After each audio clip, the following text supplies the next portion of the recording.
Hello and welcome to the Dare to Dream radio show. This is your host, Deborah Dashinger. A pleasure to have you here. There's a lot to talk about tonight, and our conversation is going to be all about magic because, let's face it, magic is in the air. Do you feel it? I hope you do, and if you don't, you will by the time I'm done. How do you get in touch with me? Go to DeborahDashinger.com, DACHINGER.com. Twitter is Deb on the Radio, and Facebook fan page. Go to Dare to Dream Radio and TV. Okay, magic is in the air. The subject came up because I recently was interviewed by a woman who is an expert at bestsellers. She holds classes, teleseminars about helping people become bestsellers. And during the interview, her whole slant helping the class was, look at what Debbie did. Debbie created this book called Dare to Dream, This Life Counts, and she probably did many things wrong, or as they said, sort of sloppily, but it didn't matter that it wasn't perfect. It still became a bestseller, 3 categories, and for several weeks. So, how did that happen? We talked a lot about a lot of the technical stuff, but what I wanted to emphasize, and what I'm going to do here, because it's really been on my mind quite a bit, is the imperfection, but the perfection, because the element that needs to be discussed, why this happened, was magique. See? Oui, magic. It's all about magic. Okay. All of you out there who are metaphysical also saying, come on, girlfriend, we know the truth, because the truth is really that you were aligned with that creation. And you're absolutely right. That's the other piece of it. I was aligned with that happening, the grave possibility that that could happen. I want to talk about this because she's right, by the way. She is right. There's probably a lot of things that anyone who is technical, who's a technical expert, would look at this and say, this could have been different, that should have been changed, I might have messed around with that verbiage on what was sent out. Technical schmechnical, right? That's what I'm talking about, technical schmechnical. Because why does this happen? I want to do a little breakdown so you understand sort of what I was up against and what the creation was all about and how it happened anyway. So anyone who's done this or been there, you'll get it. Anyone who hasn't, you'll find this certainly interesting. I did not hire a team. True, I did it all by myself. 2, I did not run a test campaign. No, I didn't. I just launched. 3, I did not take months and months to prepare a best-selling book launch. I did it in 6 days. Yes, crazy. True. So this is really all about the magic that can be contained in one's life firsthand. When this came about, here's the truth. It came about because somebody said to me, you can't do this after Thanksgiving. Between Thanksgiving and New Year's, it is death for an author and a book. You can't compete. That's the time the most books are being sold, period. You got it out, get it out before Thanksgiving. Tick, tick, tick. I'm looking at the clock going, oh my God, that means if I don't get it out in 6 days, this isn't going to happen. So I panicked. First thing I did is I panicked. And then I sat back and said, okay, that's my take on this panic. But what about you, universe? What about you, angels, gods, guides, counselors, loving unseen forces? And when I breathed and got very quiet, what I heard was, do this. Do this, we have your back. Do this, it will work. It's like, build it and they will come. So I said, okay. And I realized in that moment that I heard that, I have to be in or out, truthfully. If I was going to waffle and have doubts, my reality was going to reflect that. If I was 100% committed, my reality would reflect that. And I thought, well, this is going to be a huge Herculean thing for me to undertake by myself in 6 days. But I'm in. I'm in. And I set a couple of ground rules for myself. No matter what happens, I keep moving forward and I do the next right thing. Even if it looks bad, I keep moving forward. Anybody who's a naysayer or negative, don't have time, gotta move on. And the next thing is I surrounded myself by positivity all the time. From the moment I woke up, I started listening to these beautiful prayers that just filled my whole being with the best possible energy. And any time throughout the day I had a moment, I would re-listen. So what did I do right? Everything. First of all, I researched how to become a bestseller. Yeah, I Googled it. It's true. That's how I did it. And then I followed it step by step by step, and I did it all myself. I didn't have a professional team working with me, and my information went out the best I knew how to do at that time in that moment. So let me tell you a couple of things that went wrong so you get the magnitude of the magic about this, okay? Because potentially there were a couple of dragons that almost slayed this entire book launch. First, I was supposed to get a proof of my book. What happens is you receive the proof of your book, you look through the proof, you make sure everything's okay, you okay it, and then the page goes up live with a button to sell it. I'm waiting and waiting and waiting for my proof. It doesn't come. I call the company and they say, we have an internal issue.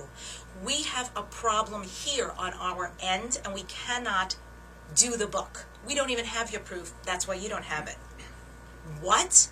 This is Tuesday. My launch is supposed to be Friday. Do you get this? Everything's already gone out to all the heavy hitters, movers, and shakers who are aligned with me to get this out to their databases about my book. I now have 0 time. This is not going to happen. Like I said, though, I couldn't get into anything that looked big and bad. I had to just do the next right thing. I said to the woman, what's possible? She said, well, I could grab a copy that I have here, and perhaps what we could do is I could be your eyes. I said, huh, okay. So in 5 minutes over the phone, she went through it, said, looks good to me. Now that sounds crazy, and it is. But why it's not crazy is my mom's a professional proofreader, so very early on she'd gone through the book in the first round. Later on when the book was almost done, I myself completely read my entire book 5 times through, proofed and edited, proofed and edited, proofed and edited. So I had a sense that I was okay. And that was faith, to put it in her hands and say, you say it's okay? It's okay. The next thing. She said, I'm so sorry, but in spite of that, this book will not be available till Thanksgiving. Death, right? There was nothing I could say that could change that or affect that. We hung up the phone. The next day I had a radio interview. Someone was interviewing me about my book. And right before I got on that radio interview, I called the company again just to see what was possible. And I got somebody on the phone, somebody new, and I told her the story. And she said, I don't think we can do anything, but let me go talk to the senior technicians, just see. I'll call you back. I do this radio interview. It's all done. I come back. The phone rings. It's this woman, and she said, are you sitting down? And I said, yes. And she said, I don't know how to explain it, and neither do the senior technicians, but your page is live with a buy button next to it. This was Wednesday. Oh my God. I got on my laptop. Oh my God, there it is. You can buy my book. Oh my God, this is going to happen. Thank you. Right? I didn't have to do that. Thank you. My book was going to happen. When they said they had my back, baby, they meant they had my back. Okay, so you get the gist of this. The bottom line is, my book was ready to go Friday. I didn't have to make those calls. I didn't have to tell the movers and shakers, this is not going to happen, how embarrassing, and it happened. What also happened was, even though verbiage wasn't perfect in my emails, my Facebook, and so forth, an energy was felt. It was palpable. So people who I'm involved with, colleagues, friends, even people I didn't ask to do this for me, who I barely know, felt the energy and the excitement, the enthusiasm, and they stepped up and joined in. And this became a thing. I mean, it was like it was other people's book. It was so amazing and beautiful to see what people were willing to do on my behalf to make this a bestseller. The day came, big exciting day, and I'm so exhausted after the 6 days. I'm like, girl, I gotta go get something that's relaxing. I just gotta get out of the house. Phone rings, and it's this woman who's an expert, the same one who had interviewed me, and she said, you know, you have to stay by the computer the entire day to man this, and if you become a bestseller, you have to take screenshots, you have to do that. I'm like, what? There goes that day, no relaxing for me. So I spent the entire day exhausted in front of the computer doing this thing. And I didn't even know. She's the one who called me at 11:30 in the morning and said, you're not going to believe this. You are a bestseller. She called me again at 1:30 and said, my God, you're a 2nd-time bestseller. And she called me again later in the day, you're a 3rd-time bestseller. And then I watched my book over the weeks just stay there in the toughest category, self-help. Thank you.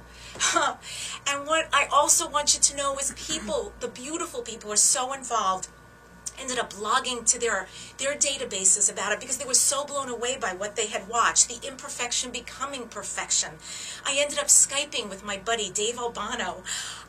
He was in Canada and I was here, and he and his wife were drinking wine, celebrating my success, and my boyfriend and I were here in California Skyping with them for hours, and it was so, so gorgeous. So why do I tell you all this? Because was it all me? Yes and no. Did I step into it 100% and commit myself? Yes, you bet. And when we clear the path of anything negative and say, I'm only forging forward, this is my intent, and whatever happens, I am okay, but I am forging forward, you know what can happen, because then I was met. I was told, we have your back, we have your front, we have your sides, your flanks, whatever, and boy, did they. Because that was some big time stuff. I want you to know that magic is always in your life. I remember once when I was an actress, and you know the life of an actress, right? You work, nothing. You work, nothing. And it was during one of those big nothing times, and I'm creative. God, give me a script, give me a radio show, give me something. I got to express myself. There was so much nothing that I was crying and crying and crying on the way home and praying and saying, help me, I need work. Truth. I literally put the key in the door of my apartment at that time and opened the door to a phone ringing. Picked it up, and it was a casting director who said, we're in Vegas. We had cast somebody else. They got another gig. They just left the show. When can you start rehearsing? Truth. That's magic. And I'll tell you another magic. My boyfriend is not metaphysical like me. And he'll run around and tell everybody, Debbie has the most incredible parking karma of anyone I've ever met. I'm telling you, anywhere we go, the toughest areas in the world, she finds a parking space. In fact, she's so amazing, her parking karma rubbed off on me. But we all know it's his parking karma, right? He just gives the credit to me, but it's really that he's pretty ooey and cool himself. So I found a language to communicate with him so he gets the magic he has. So anything that comes up that he's concerned about or wants to have happen, or it's a seeming obstacle, I tell him, use your parking karma on that. And don't you know, 99% of the time it works out. It's magic. So thank you for joining me. And please, if you haven't, get the book, Dare to Dream, This Life Counts.